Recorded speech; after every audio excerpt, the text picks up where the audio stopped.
Hello students, SSLC ವಾರ್ಷಿಕ ಪರೀಕ್ಷೆ 2025-26ನೇ ಸಾಲಿನ ವಿಷಯ ಗಣಿತ ಪ್ರಶ್ನೆ ಪತ್ರಿಕೆ. ಮೊದಲನೇ ಪ್ರಶ್ನೆ multiple choice questions. First question, the probability of an impossible event is 0 is an impossible event. Second question, if cosec theta is equal to 5/3, then the value of sin theta, cosec theta the reciprocal sin theta ಇರುತ್ತೆ. ಹಾಗಿದ್ರೆ cosec theta is equal to 5/3 ಆದರೆ sin theta ಇದರ reciprocal 3/5. Option D is a correct answer. Third one, the quadratic equation among the following is. ಇಲ್ಲಿ ಕೊಟ್ಟಿರುವಂಥ ಆಪ್ಷನ್ಸಲ್ಲಿ quadratic equation ಯಾವುದು ಅಂತ ಕೇಳ್ತಿದ್ದಾರೆ. Quadratic equation ಅಂದರೆ the variable highest degree of the variable is 2 ಇರಬೇಕು. ಇಲ್ಲಿ ಫಸ್ಟ್ ಒಂದು ಆಪ್ಷನ್ ಏನಿದೆ, -2 ಇದೆ, ಇದು ನೆಗೆಟಿವ್ ವ್ಯಾಲ್ಯೂ ಇದೆ, ಇದು ಕ್ವಾಡ್ರಾಟಿಕ್ ಈಕ್ವೇಷನ್ ಅಲ್ಲ. 2x + 3 = 0, the variable X highest degree 1 ಇದೆ.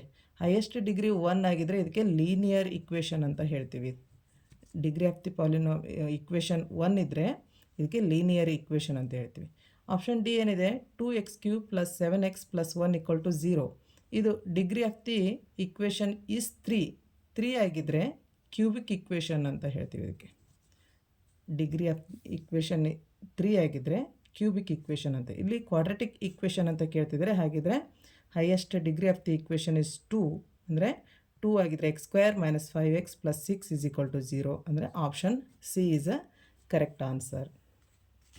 Next fourth one, in the pair of linear equations a1x + b1y + c1 = 0 and a2x + b2y + c2 = 0, if condition ಕೊಟ್ಟಿದ್ದಾರೆ a1/a2 is not equal to b1/b2, then the equations are, ಇಲ್ಲಿ 2 linear equations ಇದೆ. Linear ಈಕ್ವೇಷನ್ಸಲ್ಲಿ a1/a2 is not equal to b1/b2 ಆಗಿದ್ದರೆ solutions ಎಷ್ಟು ಇರುತ್ತೆ ಅಂತ ಹೇಳ್ತಾರೆ. ಹಾಗಿದ್ರೆ ಓನ್ಲಿ 1 ಸೊಲ್ಯೂಷನ್ ಅಂತ ಹೇಳ್ತೀವಿ. ಅದನ್ನೇ ಇಲ್ಲಿ ಯುನಿಕ್ ಸೊಲ್ಯೂಷನ್ ಅಂತ ಕೊಟ್ಟಿದ್ದಾರೆ. ಹಾಗಿದ್ರೆ option A is A correct answer. Unique solution ಅಂದರೂ ಒಂದೇ, ಓನ್ಲಿ 1 ಸೊಲ್ಯೂಷನ್ ಅಂದರೂ ಒಂದೇ. ಇಲ್ಲಿ ಡೋಂಟ್ ಹ್ಯಾವ್ ಎನಿ ಸೊಲ್ಯೂಷನ್ ಇಲ್ಲ ಅಂದರೆ ಅದರ ಏನಾಗಿರುತ್ತೆ ಅಂದರೆ a1/a2 = b1/b2 is not equal to c1/c2 ಅಂತ ಹೇಳ್ತೀವಿ. ಯಾವ ನೋ ಸೊಲ್ಯೂಷನ್ಸ್ ಅಂತ. ಯಾವ ಇನ್ಫೈನೈಟ್ಲಿ ಮೆನಿ ಸೊಲ್ಯೂಷನ್ಸ್ ಅಂದರೆ ಏನಾಗಿರುತ್ತೆ ಅಂದರೆ a1/a2 = b1/b2 = c1/c2. ಈ ಮೂರು ಏನಾಗಿರುತ್ತೆ ಈಕ್ವಲ್ ಆಗಿ ಬಂದರೆ ಇನ್ಫೈನೈಟ್ಲಿ ಮೆನಿ ಸೊಲ್ಯೂಷನ್ಸ್ ಅಂತ ಹೇಳ್ತೀವಿ. Next question number 5, the volume of a sphere of radius r units.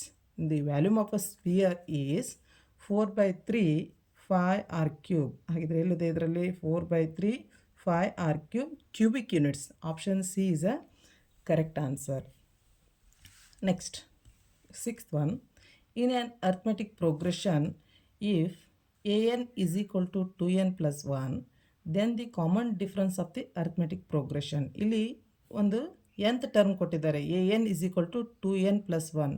ಹಾಗಿದ್ರೆ ಕಾಮನ್ ಡಿಫ್ರೆನ್ಸ್ ಫಾರ್ಮುಲಾ ಇದೆ, difference is equal to second ಟರ್ಮಲ್ಲಿ ಫಸ್ಟ್ ಟರ್ಮನ್ನು ಮೈನಸ್ ಮಾಡೋದು ಅಥವಾ ಥರ್ಡ್ ಟರ್ಮಲ್ಲಿ ಸೆಕೆಂಡ್ ಟರ್ಮನ್ನು ಮೈನಸ್ ಮಾಡೋದು. ಹಾಗಿದ್ರೆ ಇಲ್ಲಿ ನಾವು ಇಲ್ಲಿ nth ಟರ್ಮ್ ಕೊಟ್ಟಿದ್ದಾರೆ. ಹಾಗಿದ್ರೆ ಫಸ್ಟ್ ಟರ್ಮ್ ಏನಾಗುತ್ತೆ, ಫಸ್ಟ್ ಟರ್ಮ್ ಮೀನ್ಸ್ a1 = 2 + 1 ಅಂದರೆ 3 ಆಯಿತು. ಹಾಗಿದ್ರೆ a2 = ವ್ಯಾಲ್ಯೂ ಎಷ್ಟಾಗುತ್ತೆ, n ಇದ್ದಲ್ಲಿ 2 ಹಾಕೋದು, n ಇದ್ದಲ್ಲಿ 2 ಸಬ್ಸ್ಟಿಟ್ಯೂಟ್ ಮಾಡಿದರೆ ಎಷ್ಟಾಗುತ್ತೆ, 2 × 2 4 ಆಗುತ್ತೆ. 4 + 1 = 5. ಹಾಗಿದ್ರೆ a2 = 5, a1 = 3, 5 - 3. ಹಾಗಿದ್ರೆ common difference of the arithmetic progression is 2. Option B is a correct answer. ಅಂದರೆ ಇಲ್ಲಿ nth ಟರ್ಮ್ ಕೊಟ್ಟಿದ್ದಾರೆ, ಇದರಲ್ಲಿ n ಇದ್ದಲ್ಲಿ n = 1 ಅನ್ನು ಸಬ್ಸ್ಟಿಟ್ಯೂಟ್ ಮಾಡಬೇಕು, n = 2 ಅನ್ನು ಸಬ್ಸ್ಟಿಟ್ಯೂಟ್ ಮಾಡಿದರೆ ಇಲ್ಲಿ ವ್ಯಾಲ್ಯೂಸ್ ಬರುತ್ತೆ. a1 = 3 and a2 = 5. Difference formula a2 - a1 ಅಂದರೆ 5 - 3 = 2 is a correct answer. Next option 7th question, the coordinates of the midpoint of the line segment joining the points 2, 3 and 4, 7. ಇಲ್ಲಿ 2 coordinates ಕೊಟ್ಟಿದ್ದಾರೆ. ಒಂದು line segment ಇದೆ, ಈ ಒಂದು line segment A B line ಸೆಗ್ಮೆಂಟ್ಗೆ A coordinates 2,3 and B coordinates 4,7 ಅಂತ. ಹಾಗಿದ್ರೆ A ಕೋಆರ್ಡಿನೇಟ್ಸ್ಗೆ x1 y1 ಅಂತ ತಗೊಳ್ಳೋಣ, ಬಿ ಕೋಆರ್ಡಿನೇಟ್ಸ್ x2 y2 ಅಂತ ತಗೊಳ್ಳೋಣ. ಹಾಗಿದ್ರೆ the coordinates of the mid point formula ಇದೆ. Mid point formula P of xy is equal to x1 plus x2 by 2, y1 plus y2 by 2. x1 ಎಷ್ಟಿದೆ ಇಲ್ಲಿ? x1 2 plus x2 4 by 2. Next y1 3, y2 7 by 2. ಹಾಗಿದ್ರೆ 2 plus 4 6 by 2 and 7 plus 3 10 by 2. 2 1 2 3 6, 2 1 2 5. ಅಂದರೆ answer is 3, 5. Option A is a correct answer. ಏನಿಲ್ಲ, mid point formula ಹಾಕಿ solve ಮಾಡೋದಿದೆ. x1 y1 x2 y2ನ ವ್ಯಾಲ್ಯೂಸನ್ನು substitute ಮಾಡೋದಷ್ಟೇ. Next question number 8. In a trapezium ABCD, AB is parallel to DC, AB is parallel to DC and PQ are points on the sides AD and BC respectively. AD and BC ಗೆ P and Q points ಇದ್ದಾವೆ. If PQ is parallel to DC ಗೆ parallel ಇದೆ and PD is equal to 18 cm, BQ is equal to 35 cm, QC is equal to 15 cm, then the length of AD value ಎಷ್ಟಿದೆ ಅಂತ ಹೇಳಿದ್ದಾರೆ. ಹಾಗಿದ್ರೆ ನಾವು BPTಯನ್ನು Thales ಥಿಯರಮನ್ನು use ಮಾಡಿಕೊಂಡು ಇದರ ರೇಷೋನ ಬರ್ಕೊಳ್ಳೋಣ. ಹಾಗಿದ್ರೆ ಇಲ್ಲಿ ADಯನ್ನು ಫೈಂಡ್ ಔಟ್ ಮಾಡೋಕ್ಕೆ ಹೇಳಿದ್ದಾರೆ, ಎದಿಂದ ಡಿ. ಹಾಗಿದ್ರೆ ರೇಷೋ ಹೇಗೆ ಬರ್ತೀವಿ? AD divided by PD is equal to BC divided by QC.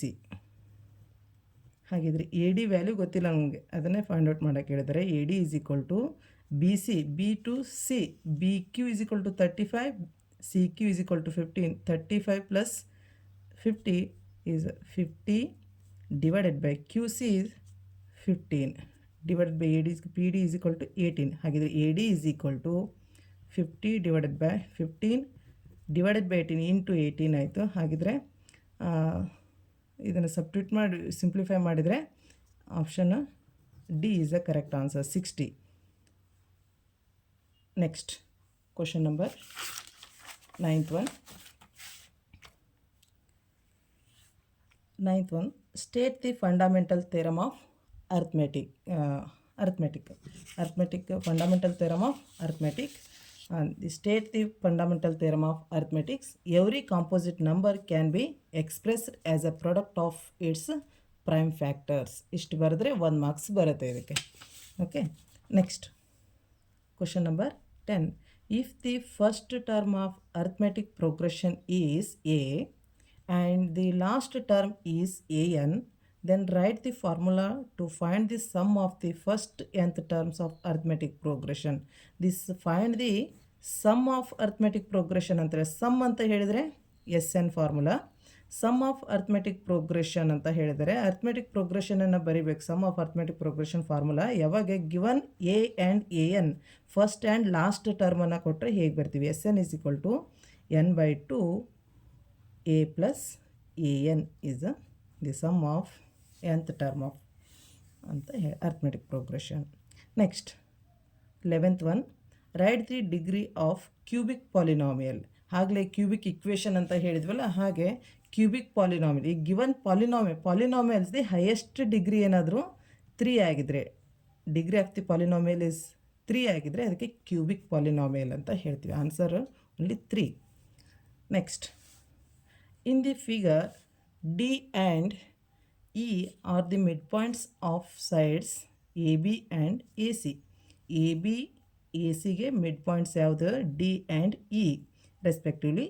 If DE is equal to 4 cm, DE is equal to 4 cm, then write the measure of BC value ಎಷ್ಟು ಅಂತ ಹೇಳಿದ್ದಾರೆ. Last 9th ಕ್ಲಾಸಲ್ಲಿ theorem ಇದೆ. ಏನಿದೆ? ಈ D ಅನ್ನೋದು BCಗೆ of ಇರುತ್ತೆ, ಅದರ ಅರ್ಧದಷ್ಟು ಇರುತ್ತೆ.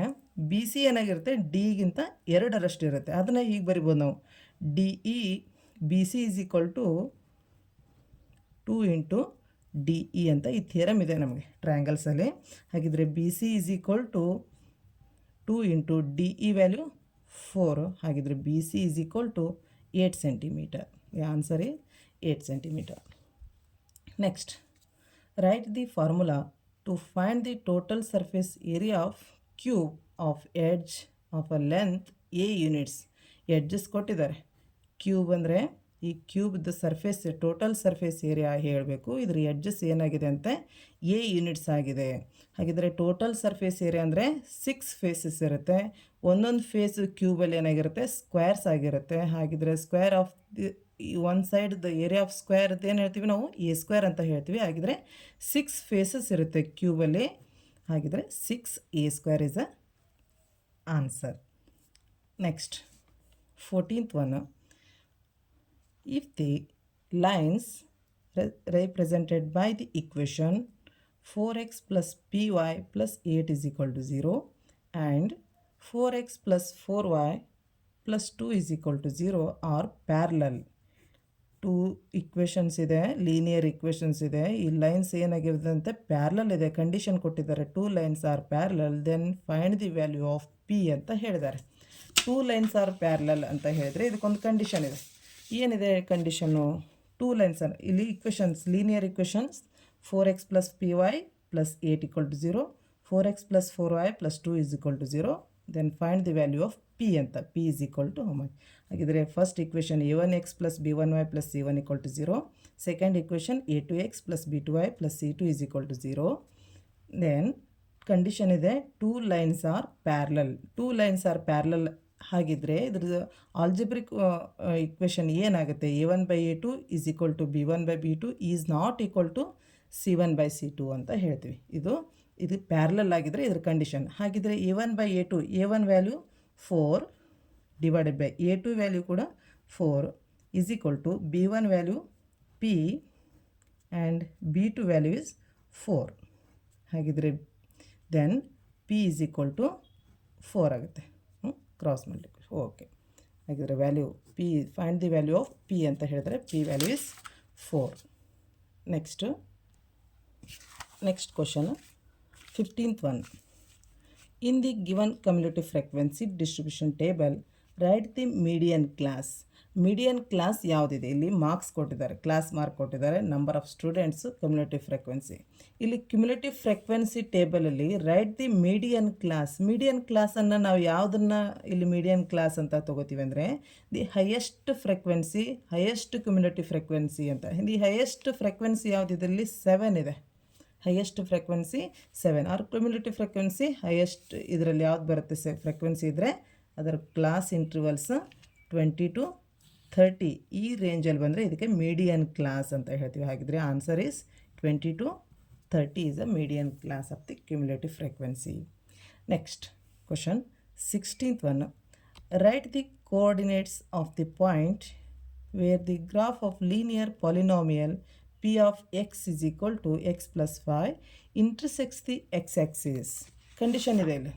ಏನಿದೆ? ಒಂದು ಪಾಲಿನಾಮಿಯಲ್ ಕೊಟ್ಟಿದ್ದಾರೆ x plus 5 ಅನ್ನೋದು. p of x is equal to x plus 5. Condition ಏನಿದೆ? ಇಂಟರ್ಸೆಕ್ಟ್ ದಿ ಎಕ್ಸ್ ಆ್ಯಕ್ಸಿಸ್ ಅಂತ. ಇಂಟರ್ಸೆಕ್ಟ್ ದಿ ಎಕ್ಸ್ ಆ್ಯಕ್ಸಿಸ್ ಅಂತ ಹೇಳಿದರೆ y ಕೋಆರ್ಡಿನೇಟ್ ಏನಾಗಿರುತ್ತೆ? ಡೆಫಿನೆಟ್ಲಿ ಅದು 0 ಆಗಿರುತ್ತೆ. y coordinate is 0. ಓಕೆ, ಹಾಗಿದ್ರೆ y ಕೋಆರ್ಡಿನೇಟ್ 0 ಆದರೆ x plus 5 is equal to 0, x is equal to -5 ಆಗುತ್ತೆ. ಹಾಗಿದ್ರೆ x is equal to -5 intersect the X axis ಅಂತ ಹೇಳಿದ್ರೆ y ಕೋಆರ್ಡಿನೇಟ್ ಈಸ್ 0. ಹಾಗಿದ್ರೆ answer is -5, 0 is a correct answer. Thank you. ಮುಂದಿನ ಒಂದು ವಿಡಿಯೋದಲ್ಲಿ 2 ಮಾರ್ಕ್ಸ್ ಕ್ವಶನನ್ನು ಸಾಲ್ವ್ ಮಾಡೋಣ. Thank you.